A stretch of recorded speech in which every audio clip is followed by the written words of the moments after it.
¿Qué tal, estimados amigos? Les saluda Raúl Bravo Sender en su programa Usted también tiene derecho, espacio producido bajo los auspicios de la Escuela Profesional de Derecho de la Universidad Privada San Juan Bautista. En esta ocasión me acompaña aquí en el set del programa el doctor Marco Antonio Luna Victoria Martínez. Doctor, buenas tardes, muchas gracias por su participación en el programa. ¿Cómo está, doctor Bravo? ¿Qué tal? Un gusto verlo después de tiempo. Después que nos veíamos hace tiempo, me acuerdo mucho que nos veíamos ahí por los linderos del Poder Judicial. Y es un gusto verlo ahora, doctor, también como colega en la universidad y dispuesto a contestar cualquier pregunta, no cualquier duda que haya. Claro que sí, doctor, en efecto. El doctor Marco Luna Victoria Martínez es docente de la Escuela Profesional de Derecho de la Universidad Privada San Juan Bautista. Y bueno, nos acompaña aquí en el set, en el programa Usted también tiene derecho, para abordar de un tema muy importante, muy recurrente, un tema de derecho de familia, como es el tema de la prestación y el derecho a los alimentos. Es un tema que suele ser muy delicado, muy sensible, por las relaciones familiares y patrimoniales que ello implica. A nuestra audiencia que nos sigue por las diferentes redes y espacios virtuales, nos pueden llamar para hacer sus consultas, en caso los tengan, al número que aparece en pantallas, dado que este programa tiene como propósito precisamente absolver las consultas y las dudas legales de la comunidad en general. Doctor Marco Antonio, cuéntenos, y a la audiencia que nos sigue por los diferentes espacios, ¿qué son los alimentos? Los alimentos, doctor, por supuesto, voy a ser lo más objetivo y simple posible para que tengan en cuenta la sociedad y también los mismos estudiantes de Derecho puedan entender. Los alimentos viene a ser todo aquello que resulte indispensable y necesario, ¿no?, para poder subvenir o solventar todos los gastos y necesidades elementales, ¿no?, para determinadas personas. Ya pueden ser niños, niñas, adolescentes y también mayores de edad. Niños, niñas y adolescentes que por su naturaleza obviamente no pueden subir sus gastos o realizar actividades laborales, pero en lo que es también adultos mayores, teniendo en cuenta que también estas personas pueden gozar de estos alimentos siempre y cuando esté probado su incapacidad mental o física, y así también como por ejemplo adultos que están llevando estudios, ¿no? O sea, disculpe, claro. y esos gastos, este universo que es los alimentos, obviamente se encuentran inmersos todos los gastos como educación, salud, también puede ser alimentos propiamente dicho, movilidades, recreación y todos esos elementos básicos que una persona necesita para poder salir adelante, ¿no? Claro, o sea, alimentos no se reduce a la idea, claro, que literalmente uno puede pensar lo que es comida, ¿no?, para la alimentación. No es lo único. Obviamente que en el derecho eso abarca mucho más, está compuesto por estas figuras, como le digo yo, ¿no?, la educación, la vivienda, ¿no?, la salud, eso, el derecho, para el derecho, esos son alimentos, ¿no?, todo este conjunto de elementos. Hasta la recreación también, ¿no? También, claro, la tratándose recreación. De los menores, me imagino. Claro, teniendo en cuenta el interés superior del niño, doctor, la recreación resulta un aspecto positivo y beneficioso para los niños, por ejemplo, ¿no? Y esto ayuda mucho al aspecto psicológico, ¿no? El interés superior del niño es lo que prima. Y claro, la recreación es un elemento básico en lo que es alimentos. Claro, sobre todo para su desarrollo, dado que se encuentran en un estado de necesidad. Y en ese sentido, habiendo definido qué comprenden los alimentos, entre quienes están obligados a darse alimentos, porque entendemos que esta es una obligación que, digamos, no proviene de la voluntad de las personas, sino que más bien es una obligación por mandato de la ley, ¿verdad? ¿Entre quiénes la ley establece que se deben alimentos? La ley es clara, el derecho es claro, ¿no? Los alimentos es entre los cónyuges, ascendientes, descendientes, para que la gente entienda, entre los cónyuges mismos, entre los padres con los hijos con los padres, ¿no? Y en otros casos también entre los hermanos, inclusive, todo dependiendo en realidad quiénes son las personas que en realidad necesiten, ¿no?, que se puedan subvenir sus gastos alimenticios. Entonces hay que tener en cuenta ello, ¿no? Y obviamente en ciertos casos se tendría que comprobar la necesidad de estas personas que en realidad resultarían personas alimentistas, ¿no? Claro, en efecto, o sea, los padres en relación a los hijos también en relación a las padres, ¿no? Así es, claro. Obviamente existen casos en que los padres puedan, por ejemplo, encontrarse incapacitados, ¿no? Ya sea físico o mentalmente, y es obligación obviamente de los hijos, por ser sus herederos forzosos y los llamados directamente a asumir esta obligación. Claro, claro que sí, porque llegan ellos a una edad en la cual, digamos, ya no pueden valerse por sí mismos, aunque de repente vivan de una pensión, pero igual hay de repente personas que no lograron una pensión, para ello están los hijos, pues, ¿no? Que tienen esa obligación. Así es, doctor, efectivamente. A pesar de que hay una pensión, eso resulta a veces insuficiente para poder subvenir los gastos más básicos, y es por eso que se necesita el apoyo, y en estos casos son los llamados, en este caso los hijos, para poder asumir esa obligación alimenticia. Claro que sí. Ya ingresando un poco más también al ámbito procesal, porque bueno, hemos visto más la parte sustantiva, ¿no? De qué comprenden los alimentos, quiénes están obligados a darse alimentos. Lo usual, ¿no? Lo del día a día. Madres que demandan a los padres, ¿no? Del niño que tienen en común, evidentemente en representación de sus hijos menores, que es, claro, con esto no estoy estereotipando, pero digamos que es lo que usualmente ocurre en la sociedad, porque también legítimamente un padre podría demandar a la madre por alimentos a favor de su hijo, puede también darse ese escenario, ¿no es cierto? Por supuesto que sí, por supuesto que sí. No solamente las madres cuidan a los hijos a veces, también hay padres que viven con sus hijos y obviamente tienen en cuenta las posibilidades de la madre, ¿no? Y tienen en cuenta las necesidades del menor. Acá todo el principio de igualdad, doctor, es para todos. Así es que una madre, es lo más común que demanden a los padres, pero también los padres pueden demandar a las madres por un tema alimenticio, por supuesto. Así es, ¿no? Entonces, poniéndonos en un escenario en el cual indistintamente madre o padre demanden el uno al otro por alimentos a favor del hijo, ¿a dónde pueden acudir? ¿Qué es lo que pueden hacer procesalmente? La vez pasada, doctor, vi una entrevista o una conversación que yo tuve con el doctor Pacheco, con nuestro colega Pacheco, a la cual en realidad tengo mucho cariño, y hablaron de los medios alternativos de resolución de conflictos, ¿no? Los MARCs. Entonces, lo recomendable es que las partes puedan llegar a un acuerdo extrajudicial, es decir, no necesariamente tienen que ir a la vía judicial para poder resolver los alimentos. Existe la negociación, que es un tema directo, ¿no? Entre las partes mismas, que es lo más recomendable. O si no, vayan a un centro de conciliación, ir a un centro de conciliación para establecer, no solamente a veces el tema alimenticio, doctor, incluso de una vez, cuando hay estos tipos de separaciones, también se resuelven temas de régimen de visitas u otras cosas más. Pero si estamos circunscritos en el tema alimenticio, claro, lo recomendable es solucionar el tema para no acudir a la vía judicial, doctor. Usted sabe perfectamente como litigante, así como yo, no nos hemos visto muchas veces en el Poder Judicial, ¿no? Que para los clientes, sobre todo, porque para nosotros, bienvenido sea, más trabajo, pero para los clientes, para las personas, sobre todo para las personas que quieren demandar alimentos, ¿ya? Tienen que ver de que en realidad el proceso alimenticio es un camino muy espinoso. Es un camino muy espinoso, muchísimo tiempo, gasto, si bien es cierto, el Estado le otorga a las partes accionantes en temas alimenticios, ¿no? Está la gratuidad, no tienen que solventar gastos de tasas o aranceles judiciales. Igual le tienen que pagar un abogado, ¿me entiende? Entonces un proceso de alimentos, ¿cuánto dura? ¿Medio año, un año? Y esto es porque existen el tema de las apelaciones y los medios impugnatorios. Entonces, yo creo... A pesar que puede acogerse al auxilio judicial, ¿verdad?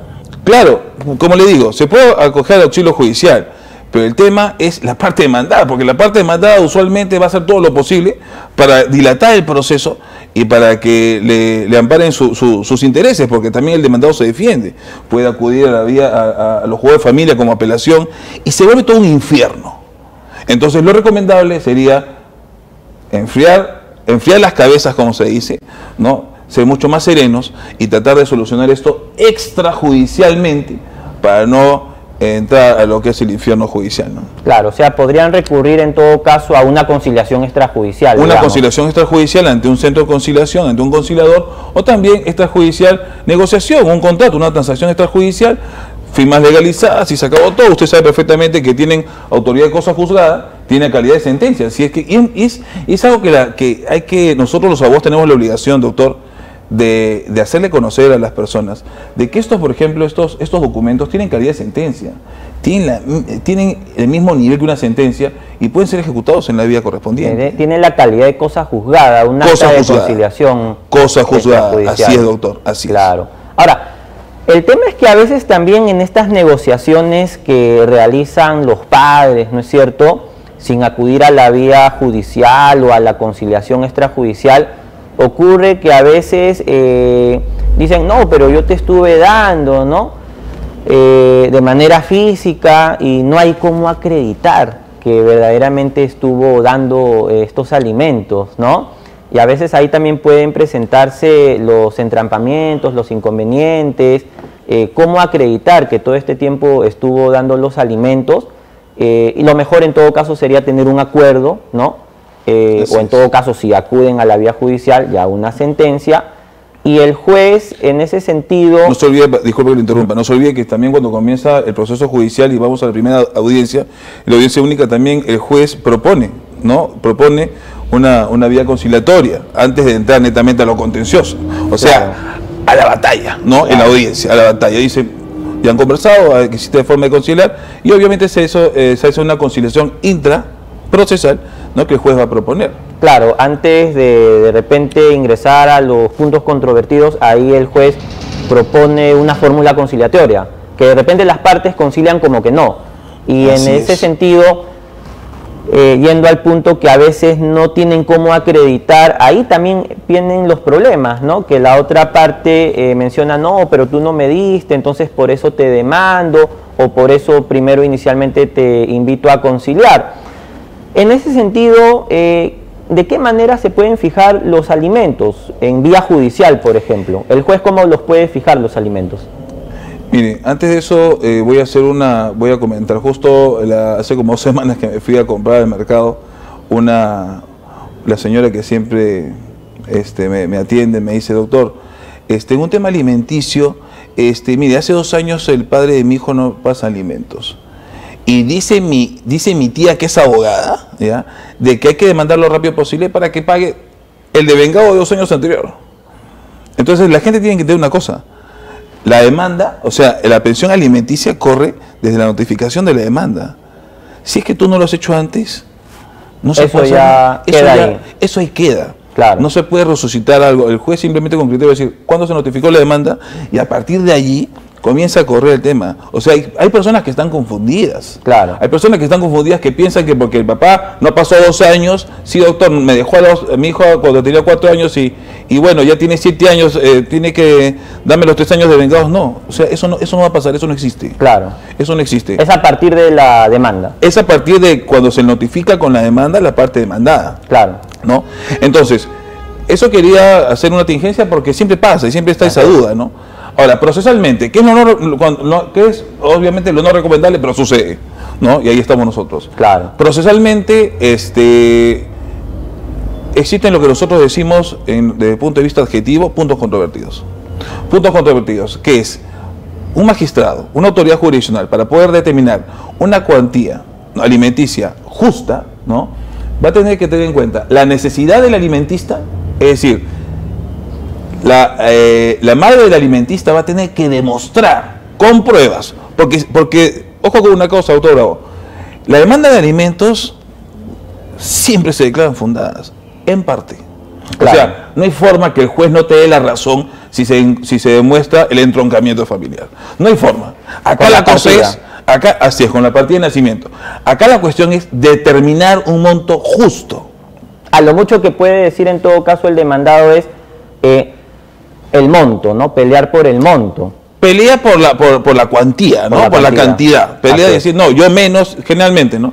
Yo menos, y entonces el juez con las pruebas, obviamente, porque son pruebas que... Y es allí también donde tiene que tener en cuenta una cosa, generalmente las madres o los padres que demanden alimentos, ¿no? Conjuntamente con el abogado tienen que ser un equipo. Claro. O sea, el abogado, nosotros no somos magos, somos abogados. Así es. Entonces, necesitamos, para poder convencer a un magistrado de que se haga justicia y que haya un monto justo, correcto, necesitamos pruebas. Eso es fundamental, ¿verdad? Porque a veces en las demandas se puede relatar una historia muy bonita, pero si ello no va acompañado de los medios probatorios idóneos, oportunos, pertinentes, el juez simplemente va a decir, bueno, este es un relato bonito, pero ¿cómo acreditas tu pretensión? Y además, también cuando en el monto del petitorio se ponen sumas exorbitantes, sí, también claro, la parte demandante tiene que acreditar en qué gasta todo eso que está peticionando, ¿verdad? Efectivamente, mire, con el tema del monto,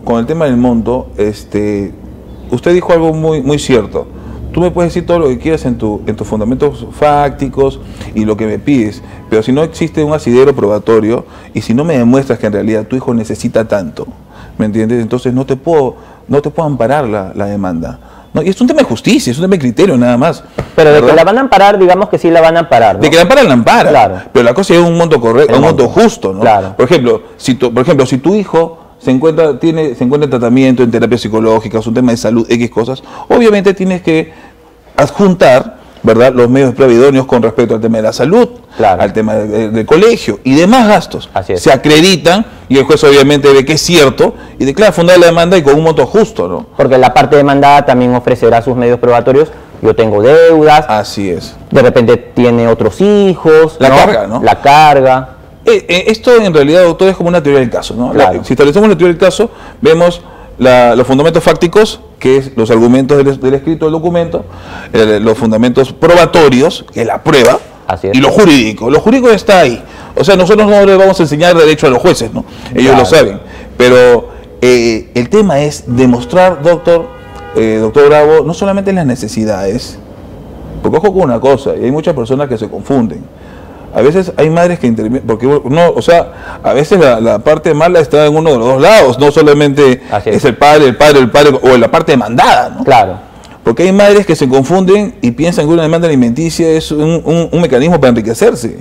Y eso tampoco no es así. Y se deja pasar el tiempo y se acumulan los devengados y luego se practica la liquidación y se acumuló todo ello.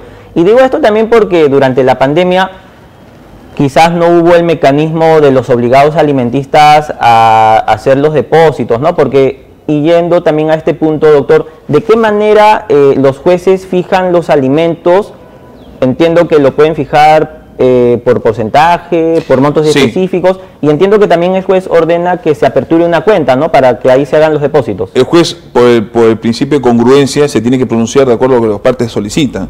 O sea, el juez no va a decir porcentaje si es que la parte no pide que sea porcentaje, y sea un monto fijo, un monto dinerario, porque la parte lo solicitó. Claro. Entonces, obviamente que el tema del porcentaje va de acuerdo a la labor que realiza el demandado o el trabajo en que se está desempeñando, ¿no? Lo tendrá que peticionar la parte demandante. La parte demandante tiene que solicitar y decir en qué forma. Claro. ¿Por porcentaje o por un monto dinerario? O en especie, ¿no? También se puede. O también se puede en especies, por supuesto, en especies, ¿no? O sea, que me comprometo a pagar el colegio, me comprometo a comprar tantas cosas al mes, claro, ¿no? Algo que sea equivalente a un monto que el juez determine. Pero el juez, como dije, doctor, y hay que esto que quede bien claro, las necesidades del alimentista, del menor alimentista o aquellas personas adultas que necesiten, y las posibilidades de que debe prestarlos. Del obligado. Del obligado, del padre o madre que tiene la obligación de subvenir esos gastos alimenticios, ¿en qué está trabajando? Porque tampoco no es establecer unos alimentos que el juez sea injusto en su decisión y decir, bueno, no sé, tú pasa esto y ya tú verás cómo consigues. No, no es así, porque no puede atentar contra su propia subsistencia. Claro. La norma lo dice claramente. Que no ponga en riesgo su propia subsistencia. Así es. Así claro. es. En ese sentido, poniendo también un poco en contexto, ¿no? Y volviendo a este punto que le estaba comentando, doctor Marco, en el sentido de que esto de la pandemia golpeó a muchos hogares, sí, claro, a todos, sí, ¿no? Claro.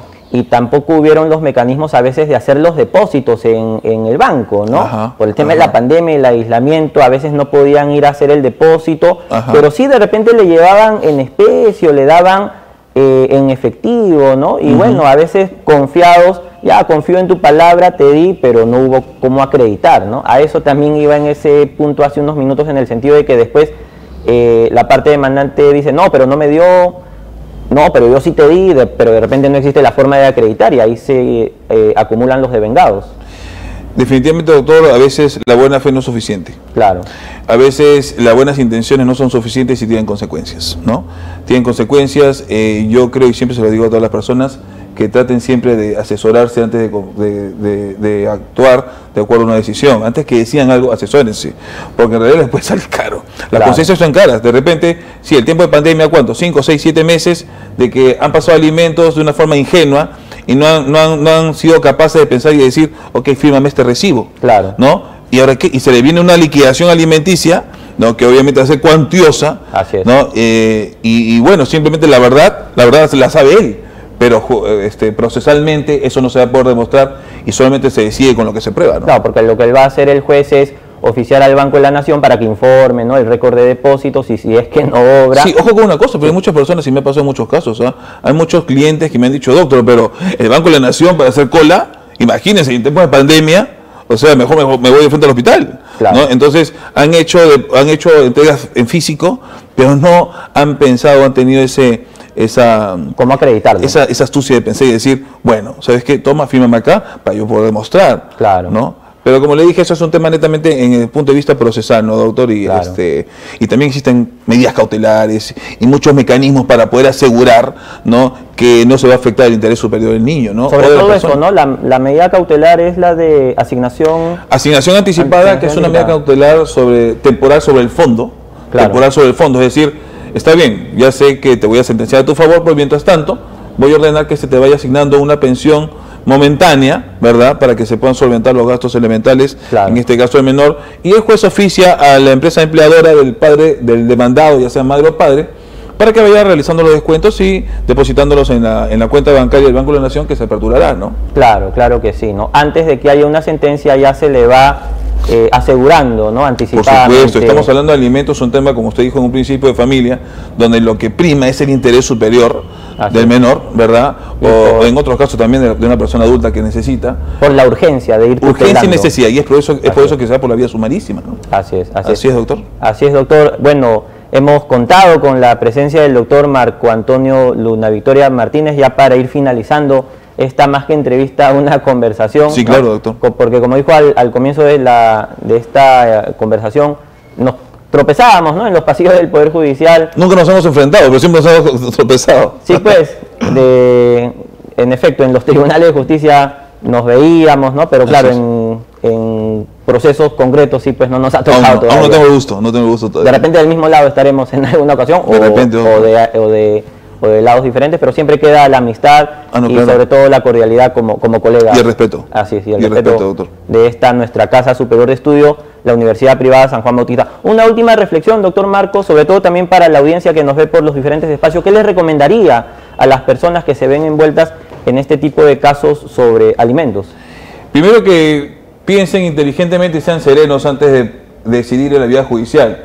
Yo creo que todo lo que signifique extraprocesal, o sea, fuera del Poder Judicial, siempre va a ser más conveniente. Siempre va a ser más conveniente, ¿no? Y sobre todo a los padres o a aquellas personas que tengan que cumplir su obligación, ¿no?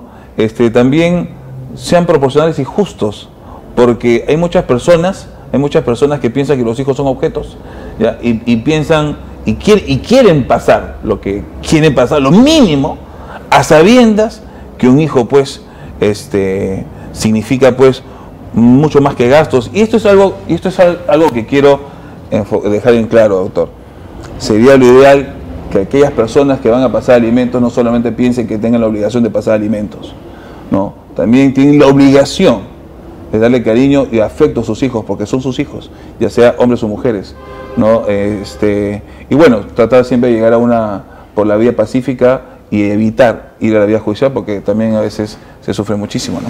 Claro, en efecto, porque tomándole la palabra también, doctor Marco, finalmente un hijo no es una cifra, no es un número, y más allá de lo que disponga la ley, una suerte de obligación legal, existe una obligación moral también, ¿no?, de asistir en estos temas de alimentos.